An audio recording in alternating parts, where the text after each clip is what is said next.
તો રામ રામ ને જય માતાજી। અત્યારે આવી ગયા છે આપણે ઉનાળુ રીંગણીનું વાવેતર કરેલું છે। એમાં ઉનાળી રીંગણી કેવી હોય એ તમને દેખાડી દે। દેશી રીંગણા અમારા ગામડાના આવા હોય અને આપણે કહીને તો શિયાળાના રીંગણા અલગ પ્રકારના હોય। અત્યારે જો ઉનાળા રીંગણાનો જો તમે જુઓ ને કાંટા જ છે, કાંટા વગરના છે, ચોકલેટ રીંગણા છે, જુઓ મસ્ત મજાના। અને અહીંયા પણ રીંગણા થઈ ગયા છે અને અમુક જે કાલ આવી ગયો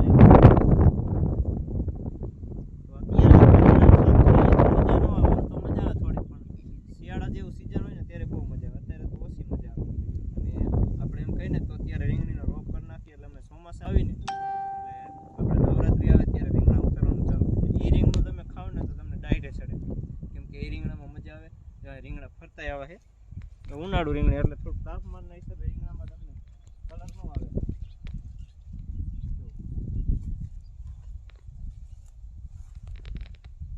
જો કે આ કાંટા છોડવો જ અલગ છે, આખું કાંટાવાળા રીંગણા કાંટા વગર ના આવે ને એટલે તમે છોડવા હાથ મારો ને તો કાંઈ થાય નહીં।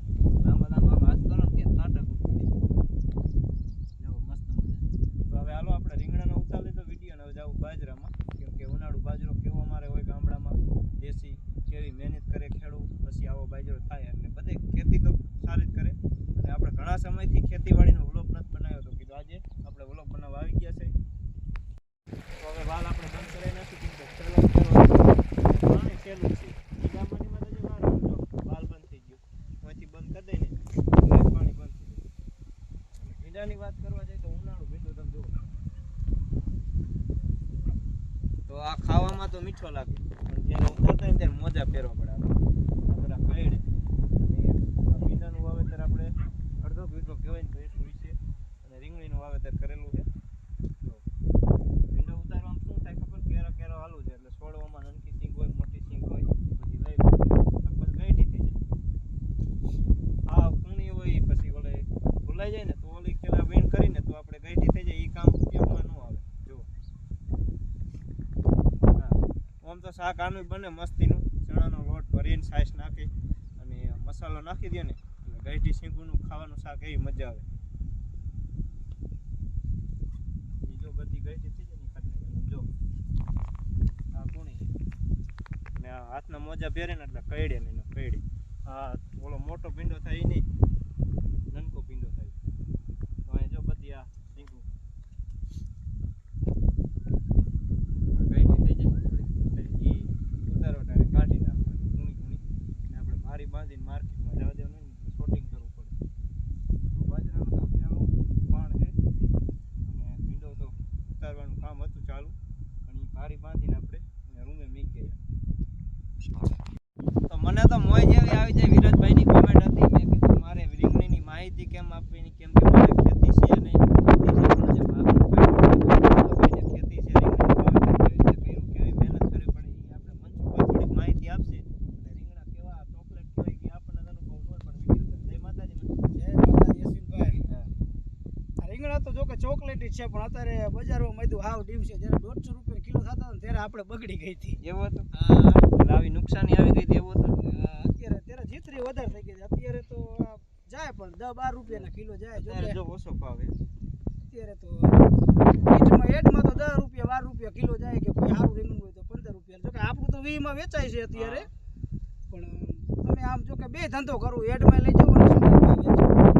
છૂટકમાં 40 ના કિલો જાય, 30 ના કિલો જાય। હવે આ શામાં બીજા છોડવાળી શું આવે એમાં એ ગવાર વાયો વચમાં, જો હવે કિસ્મતમાં હોય તો થઈ જાય ને। અને ઓલો ગુવાર આપણે ખેડી નાખ્યો, એનું શું કારણ ખેડી નાખ્યો ઈ આ ઓલો કોકડો વર્ગ્યો તો એમાં તાપમાનના હિસાબે સિંકુ નો આવે। અને ભીંડાની વાત કરવા જાય તો આપણે ખેતીવાડીમાં ક્યારે વાવ્યું? મહિને દોઢ મહિના દોઢ મહિનાનો થયો, ઓલો મેં 3 દીમાં સિંગ આવવા માંડે કોકો અમુક એમને દોઢ મહિનામાં ઉતરવા જ માંડે એમ। તો આ ચોકલેટ રીંગણા કહેવાય? હા ચોકલેટ। ઓલા કાંટારામાં તમે હાથે ન નાખી શકો, જો કાંટારા એક સા છે ઓલ પર સેલો, અને આમાં દવા છાંટવી પડે, પાણી ખાતર ભરેલું। હા ખાતર ભરેલું। તો જો મનસુખભાઈ તો ખેતીવાડીનું કામ કરે, આપણે તો ખેતી નથી પણ વિડીયો બનાવવા આવી તો એમને સપોર્ટ આપ્યો, રીંગણી વિશે માહિતી આપી, અને કેવી માહિતી આપી ને કેવો બાજરો આપણે કેટલો ટાઈમથી વાવ્યો? બાજરો એક થઈ ગયો 2.5 મહિના જેવું થઈ ગયું છે એમને? તો આપણે હોળી આવી ત્યારે તમે વાવી છે તે પછી વાવ્યો એમ કે જો કે 4-5 દી એમને? એટલે હવે જીરું કાઢીને વાવ્યો। હવે સહેલું પાણ જ કહેવાય ને એનું? સહેલું પણ હવે સહેલું પાણ પછી 10-15 દીમાં 15 દીમાં થઈ જાય લણે એવું। એટલે બાજરી કે બાજરો? બાજરો બાજરીની ઝીણી આમ થાય ને ડુંડી. આ તો બાજરો બાજરો છે, સોરી માફ કરજો, કેમ કે આપણને તો અનુભવ ન હોય, અમે તો બાજરી જ કરી, ડુંડવી નનકી દેખાય ને. એટલે હાલે બાજરો બાજરી ને બાજરો રોટલો તો પાણીમાં નાખીને જ ખાવાનો, લોટ બનાવવાનો, ઘીમાં નાખીને તો આપણે લોટ મહરવાનો. તો મનસુખભાઈએ માહિતી સારી આપી. રીંગણા ઉતારવાનું કામકાજ છે, જુઓ ચોકલેટ રીંગણા કેવા છે ખાલી કોમેન્ટ કરજો. લાઇકની જરૂર નહીં, લાઇક તો મારે ઢગલો થઈ જાય છે. અને ફેસબુકમાં પણ મારે પેમેન્ટ આવવાની તૈયારી છે, યુટ્યુબમાં બીજું પેમેન્ટની તૈયારી છે. તો આવો સપોર્ટ બધાય કરજો, કેમ કે મારે ખેતી નથી, આ હાયલા રાખે ગાડું આપણું. અને આ બધી વાડીઓમાં કેમ કે સારું કહેવાય, આપણે મદદ કરાવી અને વિડીયો ઉતારો. અને અશ્વિનભાઈ માણારીઓ ને રેડી છે આમ બધી રીતે, આમ ગમે તે સેવા ભાવીમાં આ તે બધું કોઈ ગમે એ વસ્તુમાં કામ તમારે કઈ આડું એવું હોય તો કેવું તમારે જણાવવું એમ અશ્વિનભાઈ ને. કોઈ સેવાનું ગમે એ કામ હોય તમારે ખાલી કોમેન્ટ કરવાનું, આપણે પોપટભાઈ આગળ જઈએ. અશ્વિનભાઈ એમ તો રેડી માણા. હા, ભરપૂરના આશ્રમમાં તમે વિડીયો જોયો દી છે. મનસુખભાઈને જ કે લઈ જવાના જો ટાઈમ મળે તો. હવે અમારી એવી આશા છે કે ગામ સમજતા થોડોક ટાઈમ જવા દેવો, અને અહીંયા જઈને જાતે જ રાંધી રસોઈ બનાવીને જમાડવા છે. એટલે જોકે દેવાવાળા તો દઈ દે, પણ કરવાવાળા માણસો કામ કરવાવાળા એવા છે. તો આપણે વાડીએ બધે ઉભરાવીને ઘઉં બાજરો ને એવું બધું, તેલના ડબ્બા ને એવું બધું દઈએ તો આખું ગામ સમજતા કરે. હું એક દેવું એવું નહીં, આખું ગામ જાલી ગામ સમજતા કરે અમે દઈએ. ભાઈ કઈ મજા આવી જાય. વિડીયો જોઈએ ત્યારે ખબર પડી કે બાકી જાલી ગામનું નામ રાખી. તો જે માતાજી એમને કામ કરવા દે, અને આપણે જો તૈયારી થઈ જઈશું તો ઇનામમાં એક્ટિવા લાગી જઈ. રાજી છે ને તમે?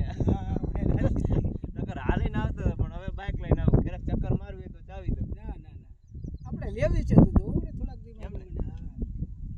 રીંગણા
દેશી મીઠા આંબા પોકી ગયા છે. મીઠી કેરીઓ ખાવા માટે જો કાચી કેરી મસ્ત મજાની છે. અને કેમ કે થોડુંક વાવાઝોડું આવ્યું ત્યારે થોડોક ફાલ ખેરી નાખ્યો હતો, એટલે થોડીક ઓછી વણ થઈ, નકર તો ઘણી બધી થાય. એ કંઈ ડાયર ખાલી ન હોય, પણ તોય સારી કેરી થઈ ગઈ. કેમ કે મસ્ત મજાની જુઓ તમે આ કેરીને શાક બનાવીને તો આપણે ગોળ નાખીને મસ્ત મજાનું બનાવી દીધું હોય. હવે આ દેશી આપણે આંબામાંથી ને પકવાડીને ખાઈ લે તો મજા આવે. અને એક ડાયરમાં જો 1 2 3 4 ને 5 6 7 8 10 15 જેવી કેરી તાજી કેરીઓ